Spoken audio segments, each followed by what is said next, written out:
I am speaking with, Brian Solis of Altimeter Group. and you are also the author of The end of business as usual. just your most recent book, actually. You have many, many other books. What I really loved about the presentation is a lot of people think, oh, well, I'm doing the new stuff because we're on Facebook and Twitter and yada, yada, and we're measuring what people are saying about us. But you're saying, no, you actually have to care about what they care about. Explain. Well, I call it the art of engagement, which is sort of driven by actions, reactions, and transactions. The idea is that you can't measure engagement by views or likes or comments or retweets. You have to measure what happens after that and design around that. So for example, I talk about you're really now trying to engage with an audience of audiences, meaning the people that you are reaching are connected to other people and then so on and so on. And so it's not about talking to them, right? That's one-to-many marketing. That's old school. It's about talking through them. So being so compelling, so relevant, so interesting that they will stop what they're doing, engage with your content, your topic, your theme, whatever it is, and then be so compelled to share it. And that causes hopefully a social effect that doesn't just share your story, your message, but gets people to stand behind it. And the more you do that very well, you actually create a series of strong ties around your mission. So, two questions follow up. First is you said that you investigated Starbucks followers, and there were like over 1 million of them. And you just investigated their interest graph. What did you discover when you were researching them? Well, the hypothesis is that we tend to look at the social graph, and we look at the followers of a particular company, and we get caught up in how they're talking about the company. And what I wanted to prove was that an interest graph exists, and that the interest graph wasn't that everybody was connected to one another around Starbucks. That's a given. What was it that drove them to be connected beyond Starbucks? How did they talk about themselves? Who are they talking? Who are they connected with that also follow Starbucks? And what do they share and what do they enjoy?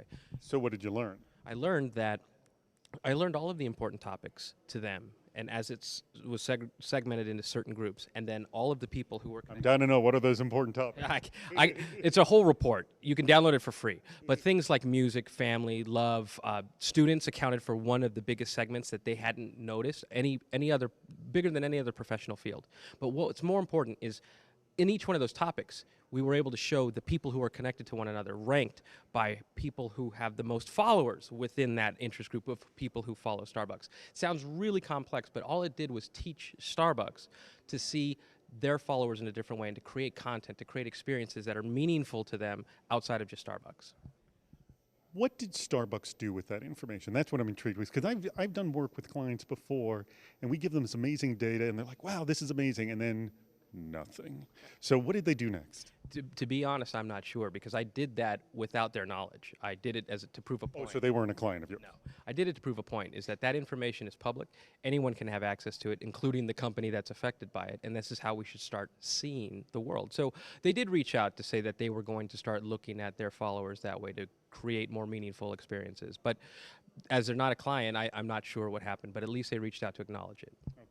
Excellent. So my next follow-up question is, I have had moments, and I've experienced moments sort of like responding, and also had it happen to me in my business of, connecting through people and resonating through. And, I'm learning stuff, but is there truly a way to architect that? Because, I know how to send messages about whatever we're working on, but is there a way to architect that sort of, how do I connect through Brian Solis? Yeah, well, first, like you said, you have to open your mind to the possibility of how do you create resonance. And that's what we're trying to do, is architect resonance, because without it, things will just dissipate. It's fleeting. So there are studies that show the right words, the right time. There's services like Social Bro, for example, that'll help you optimize your content. But there's also science around what makes something compelling, and it's taking data, research, to design that into your program. So for example, the Starbucks stuff, that could lend to the architecture of what could be, at least have the semblance of being compelling or interesting or relevant. Now, Dan Zarella, he's a friend of mine who often talks about how you can turn this into a science. And he's published several books that can at least get you started in the ways to think about the architecture, the mechanics of the content you create. But the thing that we miss often is by looking at or asking people what's important to them. And the nice thing about all of this is that it's available for you to study right now.